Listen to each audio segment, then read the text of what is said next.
Today we're going to be looking at some basic aspects of the heart.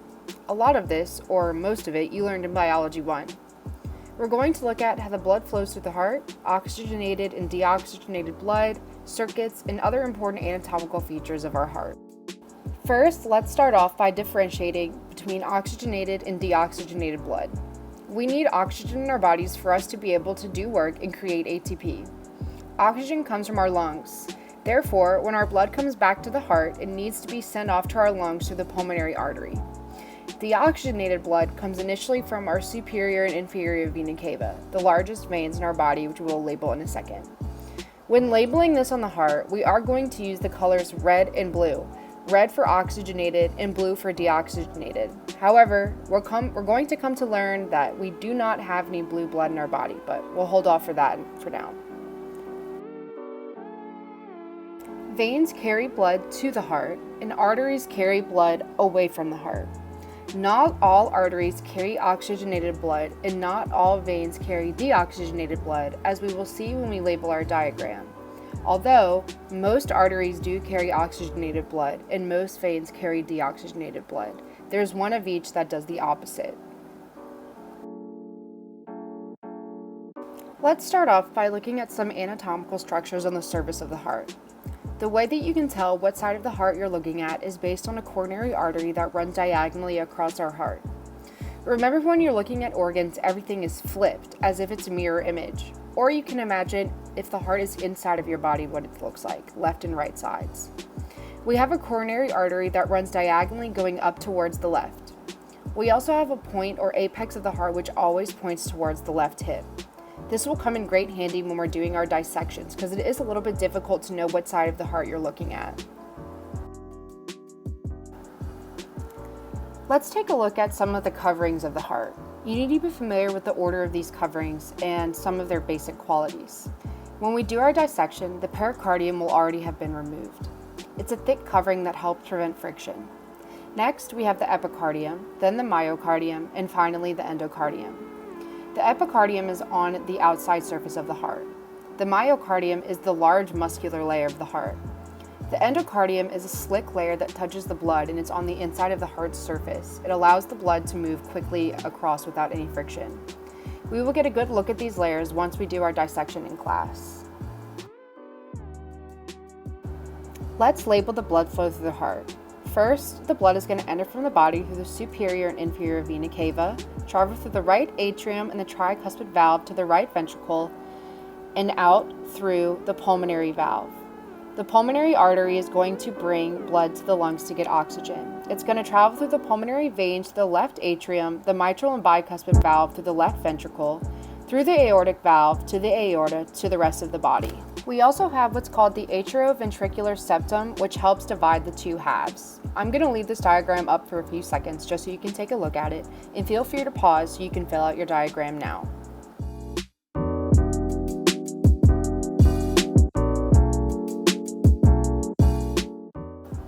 Now let's take a look at the atrium and ventricles of our heart.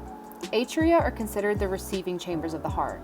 They don't really do a lot of work as gravity does it for them. They're usually smaller and sit on top of the heart and are covered by what's called an auricle to help them expand. Ventricles, on the other hand, are the discharging chambers. They need a lot of force to pump blood where it needs to go.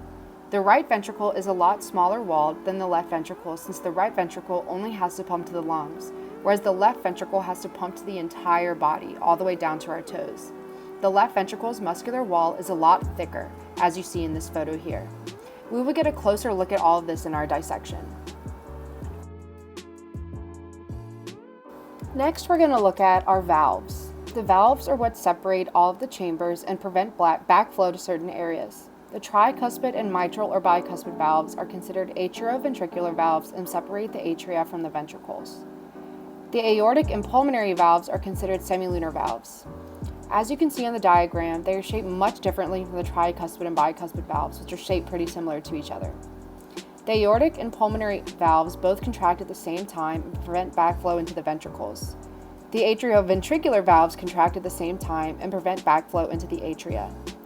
These valves contracting simultaneously are what are responsible for the two heart sounds. Listen closely and you will be able to hear two distinct sounds. The first sound is the AV valves closing, and the second sound is the semilunar valves closing.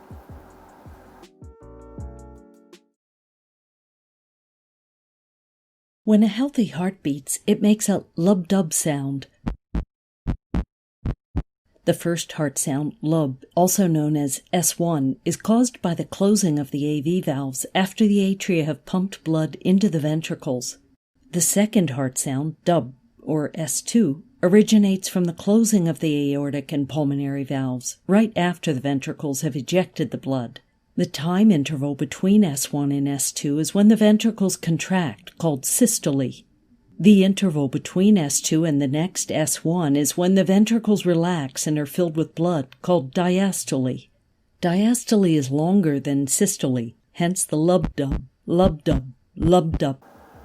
Many people have problems associated with their valves not opening and closing properly, which are called heart murmurs.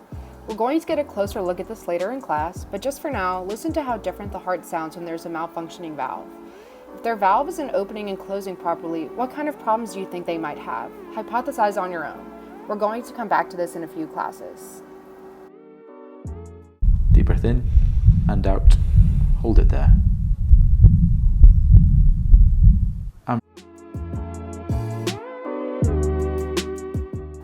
Our heart is actually a part of three separate circuits, or three separate closed circulations of our blood.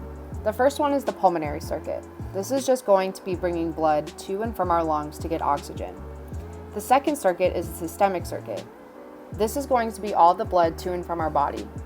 Lastly, we have the coronary circuit, because our heart needs blood in order to pump, because our blood needs oxygen to be able to transform energy. Let's take a look at blood vessels which carry our blood. In general, the three main ones we have are arteries, capillaries, and veins. Arteries are usually much thicker, have higher volume and pressure, and basically rely exclusively on gravity to bring blood where it needs to go. In general, arteries are much deeper in the body because there is a lot more danger if an artery gets cut due to the high pressure. Blood in arteries is a much brighter red due to higher oxygen content. Capillaries connect arteries and veins together. The flow of capillaries is extremely slow.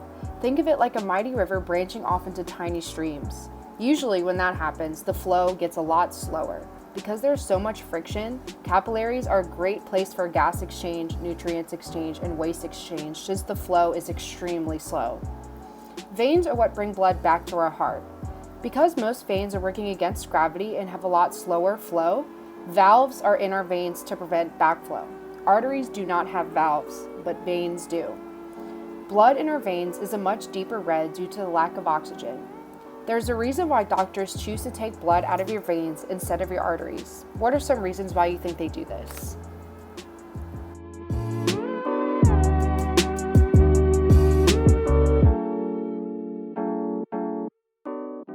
I also wanted to mention that arteries branch into smaller parts called arterioles, which connect to capillaries. Once the exchange happens in capillaries, venules will connect to larger veins.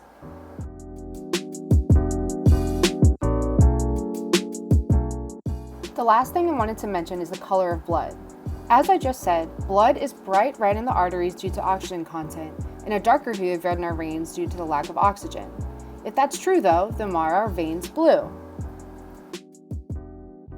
Yes, it's true that all blood in our body is red. However, our veins look blue due to a physics concept called refraction. Because the light hits our skin and has to travel through the skin, it refracts the light and causes the veins to refract a bluish tint to them. Veins, however, are not blue. We don't have any blue blood in our bodies. All of our blood is red, just different hues of it. Thanks again for tuning in to another series of videos. I hope this was helpful to you to understand some of the different parts of the heart. We're going to look at all the different parts when we do the dissection in class. Make sure you try your best to fill out your notes and write down any questions you may have that we can answer together in class.